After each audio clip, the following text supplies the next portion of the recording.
ఈ ఉదయకాలపు వేళ వాక్యాన్ని వింటున్న మీకు నా హృదయపూర్వకమైన వందనాలు, దేవునికి స్తోత్రాలు. హల్లెలూయా. మరి ఈ ఉదయకాలాన నేను ఒక విషయాన్ని మీతో చెప్దామని ఆశపడుతున్నాను. అదేంటంటే, ఒక దినాన పక్షులంతా కలిసి ఏంటయ్యి పక్షులంతా కలిసి దేవుని దగ్గరికి వెళ్ళడం జరిగింది.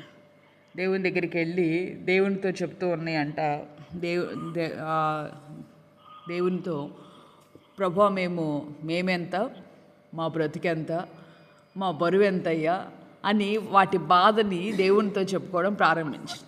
ఏమంటుంది? మేమెంత, మా బ్రతికెంత, మా బరువు ఎంత. తిప్పి కొడితే ఒక పావు కేజీ కూడా మేము ఉండం కదా. అలాగే లేదా గట్టిగా తూగిన ఒక అర కేజీ కూడా మేము ఉండం కదా, ఒకవేళ పెద్ద అయినా కూడా.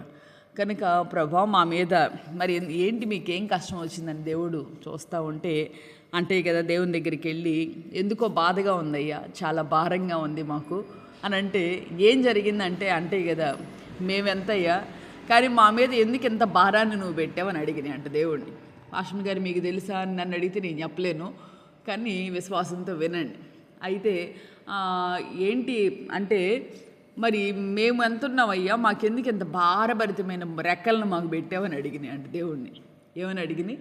మేము చాలా చిన్న, ఇప్పుడు పావురం ఉందనుకోండి, పావురం కనుక చూడడానికి ఎంత ఉంది, రెక్కలిప్పితే అంత ఉంటుంది. అలాగే గ్రద్ద ఉంది, గ్రద్ద చూడడానికి అంత ఉంటుంది, రెక్కలిప్పితే. ఈవెన్ ఈ చిన్న పిచ్చుకుందా, బుడ్డ పిచ్చుకుందా, అది రెక్కిప్పినప్పుడు ఎలా ఉంటుంది.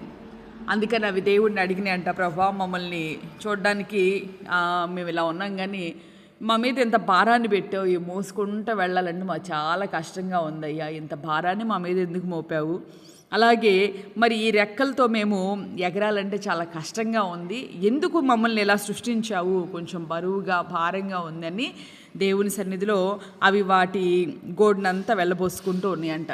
ఒకటే అంటే ఇవి లేకుండా కనుక మమ్మల్ని మీరు సృష్టించుంటే బాగుండేది కదా, ఇంత బరువు మా మీద ఎందుకు పెట్టావు ప్రభా అని దేవుడితో చెప్తే, దేవుడు ఆ పక్షులను చూసి అన్నాడంట, నేను మీకు ఈ రెక్కలను ఇచ్చింది మీ మీద నేను బరువు మోపడానికి కాదు, మీరు బరువు మోసేదానికి కాదు, నేను ఈ రెక్కలను మీకు ఇచ్చింది.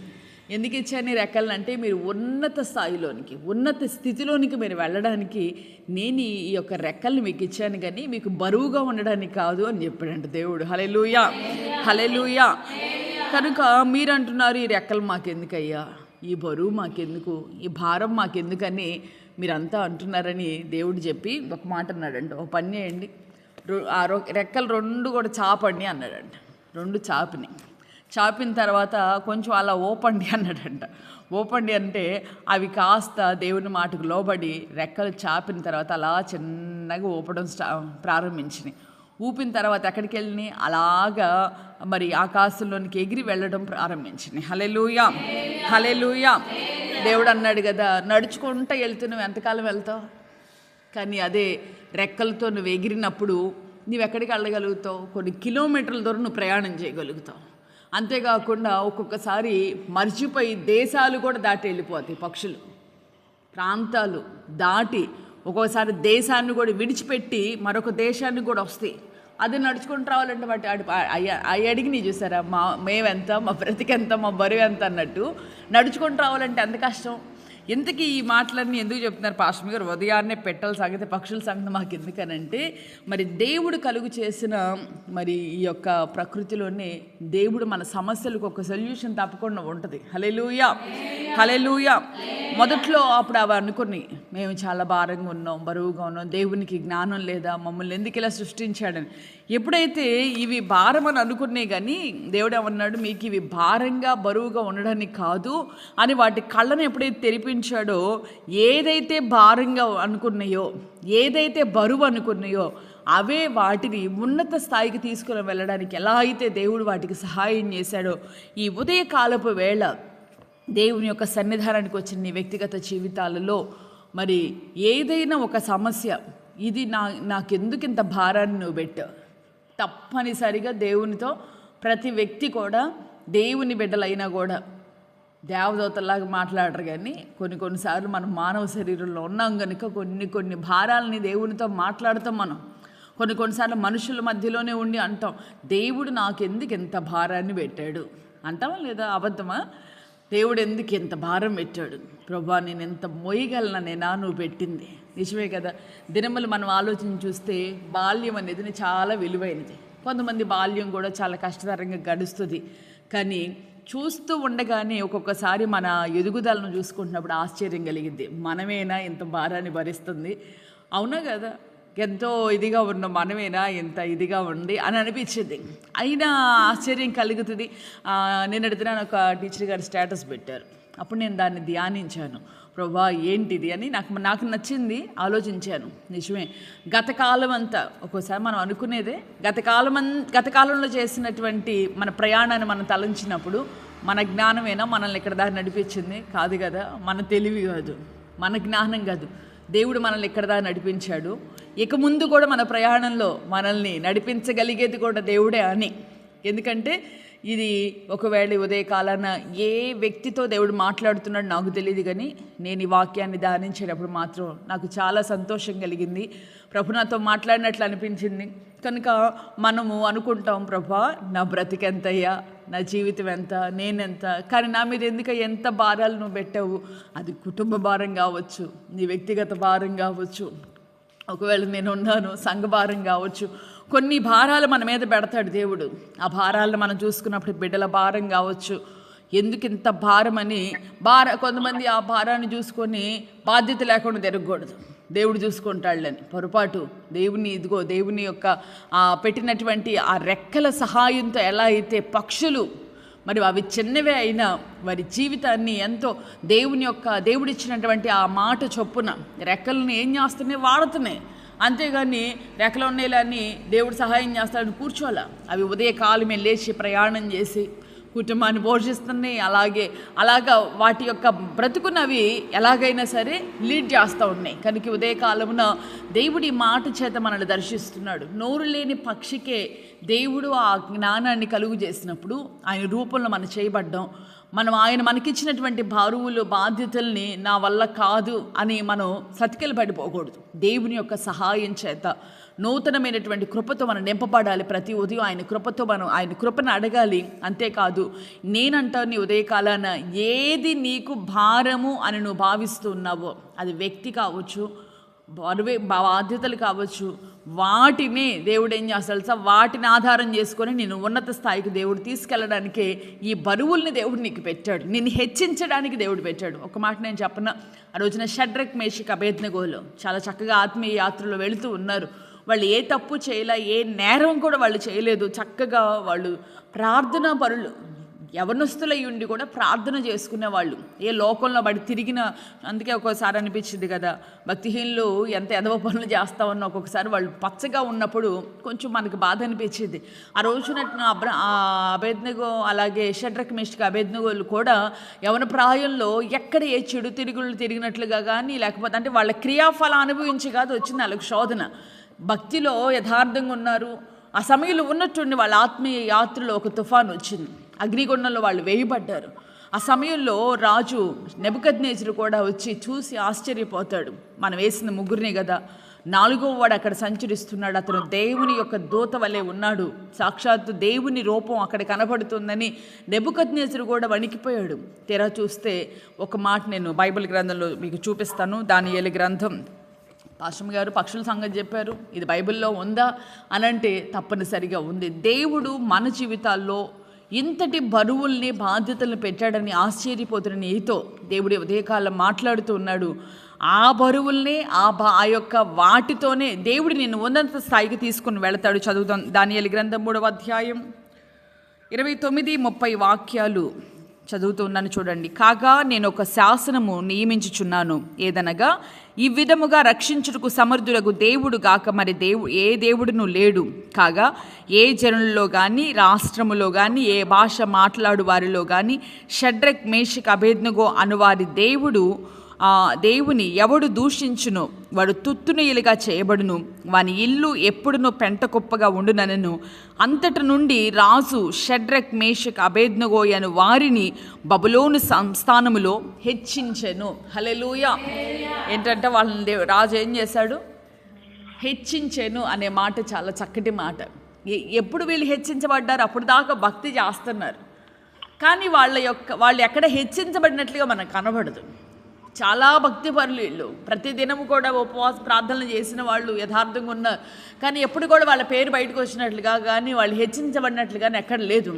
ఎప్పుడైతే వాళ్ళ జీవితంలో ఎదురైనటువంటి ఆ శ్రమే, ఆ మరణగుండమే, ఆ అగ్నిగుండమే వాళ్ళ జీవితాల్లో వాళ్ళని హెచ్చులోనికి తీసుకొని వచ్చింది. వాళ్ళు కూడా అనుకొని ఉంటారు, భక్తి చేస్తున్న మా జీవితాల్లో సడన్గా ఇలాంటి పరిస్థితులు ఎందుకు వచ్చినాయి, మమ్మల్ని తీసుకెళ్ళి అగ్నిగుండలు వేస్తుంటే వాళ్ళు పడవేసే సమయంలో కూడా అంటారు, నెబుకద్నెజరు మా దేవుడు మమ్మల్ని రక్షించకపోయినా మేము పొరపాటున నీ ప్రతిమకు మేము మొక్కము, ఇదిగో మేము మా దేవుడు రక్షించకపోయినా కూడా దేవుడే అని అగ్నిగుండంలో వేయబడినటువంటి మరి గొప్ప ఎవరి బిడ్డలు వాళ్ళు, యథార్థవంతులు భక్తిలో.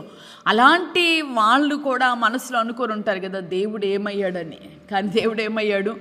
దేవుడే తానే దిగి వచ్చి అగ్నిగుండంలోనికి దిగి రావడమే కాదు, అగ్ని వారికి మరి అగ్ని వాసన కూడా వాళ్ళ బట్టలకు తగలకుండా చేయడమే కాకుండా బయటికి వచ్చిన తోడ వాళ్ళ జీవితాల్లో వాళ్ళని ఆ దేశంలో హెచ్చులోనికి దేవుడు తీసుకుని రావడం జరిగింది. కనుక ఉదయకాలాన నీ వ్యక్తిగత జీవితంలో ఎదురవుతున్నటువంటి ఒకవేళ శ్రమ, శోధన నీకు బరువుగా, భారంగా నీ జీవితంలో ఒకవేళ అనిపిస్తూ ఉంటే ఆ సమయంలో నువ్వు చేయవలసింది సతిగల పడిపోయి, ఏం దేవుళ్ళే నా జీవితంలో ఇన్ని కష్టాలు పెట్టాడు, ఇన్ని శ్రమలు పెట్టాడు అని మనం దేవుని దూషించడం కాదు.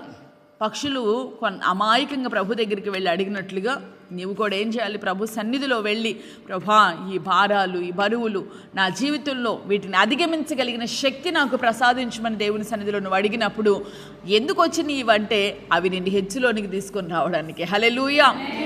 అంతకుముందు ఎప్పుడు కూడా ఈ షడ్రక్ మేషక్ అబేద్నెగో ఆ దేశంలో తెలియరండి. ఎప్పుడైతే ఆ శ్రమ వచ్చిందో అప్పుడు వాళ్ళని దేవుడు అందరికంటే హెచ్చులో కనబడే విధంగా హెచ్చులోనికి తీసుకుని రావడం. అంటే ఏ బరువైతే, ఏ భారం అయితే నువ్వు భావిస్తున్నావో అదే నిన్ను హెచ్చులోనికి తీసుకుని వచ్చును గాక. హల్లెలూయా. ఎందుకీ దేవుడు ఏమాత్రం కూడా మనల్ని మరిచిపోని దేవుడు. ఉదయకాలపు వాగ్దానం చదువుకుందామా? యెషయా గ్రంథం 44వ అధ్యాయం 21వ వాక్యాన్ని మనం చూద్దాం. యెషయా గ్రంథం 44వ అధ్యాయం 21వ వాక్యాన్ని చదవండి. యెషయా గ్రంథం 44:21. వీటిని జ్ఞాపకం చేసుకొనుము. నీవు నా సేవకుడవు, నిన్ను నిర్మించితిని. ఇశ్రాయేలు, నీవు నా సేవకుడవై ఉన్నావు, నేను నిన్ను మరచిపోజాలను. అంటే I will not forget you, అంటే నిన్నెప్పటికీ కూడా నేను మర్చిపోను. మనం అనుకుంటాం ప్రభు నన్ను ఈ భారాలు పెట్టినను మర్చిపోయాడేమో అని అనుకుంటాం, కానీ పొరపాటు. ఆ భారాల మధ్యలో నీ దేవుడు నిన్ను మరిచిపోలేదు, కానీ నీకు ఆ భారాలని పెట్టింది ఎందుకనంటే నీవు వాటిని మోయగలవు. అంతేకాదు అవే వాటి ద్వారానే నీవు హెచ్చులోనికి వెళ్ళాలన్న ఉద్దేశంతో అన్నాడు కదా దేవుడు. వాటితో ఏమన్నాడు? మీకు నేను బరువులు మోయడానికి కాదు పెట్టింది, మిమ్మల్ని హెచ్చులోనికి తీసుకొని వెళ్ళడానికి. అందుకే కొన్నిసార్లు చూడండి, శ్రమల ద్వారా వీళ్ళు ఇంత హెచ్చులోనికి రావాలంటే వీళ్ళు ఎంత కష్టపడితే ఆ స్థాయికి వస్తారు? లేదు, శ్రమ ద్వారా వీళ్ళు ఏమయ్యారు? దానియేలు ఉన్నాడు. దానియేలు కూడా ఏమంటే ఆ దేశంలో ప్రధానుల్లో ముఖ్యుడిగా ఎప్పుడు మార్చబడ్డారు? శ్రమ కలిగినప్పుడు. శ్రమల ద్వారా దేవుడు ఉన్నటువంటి ప్రమోషన్ దేవుడు మనకిస్తాడు. మన వ్యక్తిగత జీవితాలు కొన్నిసార్లు శ్రమలు ఎందుకు వస్తాయి అంటే మనకి ప్రమోషన్ కలుగు చేసేదానికి, మనల్ని హెచ్చులోనికి తీసుకొని వెళ్ళేదానికి. మోకరించి ప్రార్థన చేసుకుందాం. అందరూ కూడా దేవుడు నన్ను మర్చిపోయాడేమో అనుకుంటున్న నీతో వాగ్దాన పూర్ణుడు ప్రత్యక్షమే అంటున్నాడు కదా, నా బిడ్డ నేను నిన్నెన్నడూ కూడా నేను మరిచిపోను కూడా. కనుక ఉదయ కాలాన్ని ప్రార్థన చేసుకుందాం. దేవుడు అన్యాయస్తుడు కాడు. మన జీవితాలలో ఏది బరువుగా, భారంగా నీవు మోయలేని విధంగా కనబడుతుందో అదే నిన్ను ఉన్నత స్థాయికి తీసుకుని వెళ్ళే అనుభవం అని గుర్తెరిగి ఈ ఉదయకాలాన కృంగిపోవద్దు. ఈ ఉదయకాలాన దేవుడు నీతో మాట్లాడుతూ వచ్చాడు. ప్రత్యేకంగా ఇదిగో షడ్రక్ మేషక్ అబేద్నెగోల భక్తి జీవితంలో ఒక గొప్ప తుఫాను వచ్చింది. భయంకరమైనటువంటి బరువు, మోయలేనంతటి శ్రమ వారి జీవితంలోనికి వచ్చినప్పుడే వాళ్ళ జీవితాల్లో వాళ్ళని హెచ్చులోనికి తీసుకుని వెళ్ళింది కూడా అదే శ్రమ. కనుక ఉదయకాలను ప్రార్థన చేసుకుందాం. పరిశుద్ధుడా, ప్రేమాస్వరూపి, నిత్యాశ్రయ దుర్గమ, ఈ ఉదయకాలమున ప్రభువా నీ కృపలో మమ్మల్ని జ్ఞాపకం చేసుకుని అయ్యా మరొక నూతన దినాన్ని మేము చూసే ఈ కృపను మాకు ఇచ్చారు. ప్రత్యేకంగా ఈ ఉదయకాలాన మీరు మాతో మాట్లాడిన ప్రతి మాటను బట్టి మిమ్మల్ని స్తుతిస్తూ ఉన్నామయ్యా. నిజమేనయ్యా, నోరు లేని పక్షులకు నాయన ఇదిగో తండ్రి జ్ఞానము లేక నీ సన్నిధికి వచ్చిన ఆయన ఈ బరువులు మా మీద ఎందుకు నువ్వు మోపావయ్యా, ఇవి చాలా మాకు భారంగా ఉన్నాయి అన్నప్పుడు నిజముగా మిమ్మల్ని బరువులు మోసేదానికి కాదు నేను మీకు వీటిని ఇచ్చింది, మిమ్మల్ని ఉన్నత స్థాయిలోనికి తీసుకుని వెళ్ళేదానికని. నిజమే మా జీవితాలు చాలా చిన్నవి కావచ్చు, కానీ మా మీద ఉన్న భారాలు గొప్పవిగా ఉన్నవయ్యా. ఇదిగో వీటిని బట్టి మేము ఎంతో దినమెల్లా బాధించబడుతున్నా తండ్రి. ఈ భారాల మధ్యలో బరువుల మధ్యలో వీటిని మోయలేక ఇవి ఎందుకు మా దేవుడు మమ్మల్ని మరిచిపోయి భారాలను ఏమైనా పెట్టాడేమో అని మేము కలవరపడుతుంటే అయ్యా ఈ ఉదయకాలను మీరు మాతో మాట్లాడారు. నేను నిన్నెన్నడూ మరిచిపోలేదు, నేను నిన్నెన్నడూ మరువనని ప్రభా మీరు మాతో సెలవిస్తూ ఇదిగో ఈ యొక్క శ్రమే నిన్ను హెచ్చులోనికి తీసుకుని వస్తుందని అయ్యా నీ వాక్యపు వెలుగులో నుంచి నా యొక్క కలవరాల్లో మాకు సమాధానం ఇచ్చినందుకే స్తుతిస్తూ ఉన్నామయ్యా. ఉదయకాలపు దీవెనతో నింపండి నాయన. ప్రతి బిడ్డను మీరు ఆదరించి ధైర్యపరచండి నాయన. ఆత్మీయ యాత్రలో కూడా కృంగిపోకుండా నాయన పైకి ఎగిరి వెళ్ళగలిగిన ఆత్మీయ బలాన్ని ప్రతి బిడ్డకు మీరు దయచేయమని ప్రార్థిస్తూ ఉన్నాను తండ్రి. నీకు స్తోత్రం. ఉదయ కాలమున తండ్రి పెళ్లి రోజులు పుట్టినరోజులు జరుపుకున్నటువంటి బిడ్డల మీరు జ్ఞాపకం చేసుకొని నాయన ఈ దినమంతా కూడా నాయన వారికి తోడై ఉండండి. ఈ సంవత్సరం అంతా అత్యధికమైన క్షేమాన్ని బిడ్డలకు దయచేయమని ప్రార్థిస్తూ ఉన్నానయ్యా. అంత మాత్రమే కాకుండా ఈ ప్రార్థనలో ఏకీభవించిన ప్రతి బిడ్డ యొక్క భారాలు బరువుల్ని మీరు జ్ఞాపకం చేసుకునండి. ఈ ప్రార్థనలో ఏకీభవించి ఏ భారాలను బట్టి బరువులను బట్టి మోయలేక నా తండ్రి నాకు సహాయం చేయమని కన్నీరు విడుస్తున్నారో, అది కుటుంబ భారమైనా బిడ్డల భారమైనా వ్యక్తిగత భారాలే అయినా ప్రభా అవన్నీ కూడా నీ కృపలో నాయన వారికి మీరు సహాయం చేసి నీ బిడ్డల వాటిలో నుంచి విడుదల కలుగు చేసి అయ్యా ఒకవేళ ఆత్మీయ యాత్రలో యథార్థంగా ఉంటూ కూడా ఇదిగో లోకపరమైనటువంటి నిందలు అవమానాల చేత దూషణ మాటల చేత కొట్టుమిట్టాడబడుతూ ఉంటే వాటన్నిటిలో నుండి మీ బిడ్డలు మీరు విడిపించి ఉన్నత స్థితిగతుల్లోనికి బిడ్డలు మీరు నడిపించమని ప్రార్థిస్తూ ఉన్నానయ్యా. ఉదయకాలపు దీవెన ప్రతి వారికి దయచేసి కృపచూపమని వేడుకొనుచు యేసు నామములో అడిగి వేడుకొనుచు ఉన్నాను తండ్రి, ఆమేన్. దేవుడు నిశ్చయంగా ఈ దినమంతా మీకు తోడై ఉండి ఆ రోజున మరి తన బిడ్డలైన షడ్రక్ మేషక్ అబేద్నెగోల జీవితంలో శ్రమలో నుండి వారిని విడిపించి ఉన్నత స్థితిగతుల్లోనికి నడిపించిన అదే ప్రభు మీ జీవితాల్లో ఉన్న శ్రమలన్నిటిలో నుంచి నా దేవుడు మిమ్మల్ని విడిపించి ఉన్నత స్థాయిలోనికి నా దేవుడు మిమ్మల్ని మీ కుటుంబాల్ని మీ బిడ్డల్ని నా దేవుడు నడిపించును గాక. ఆమేన్.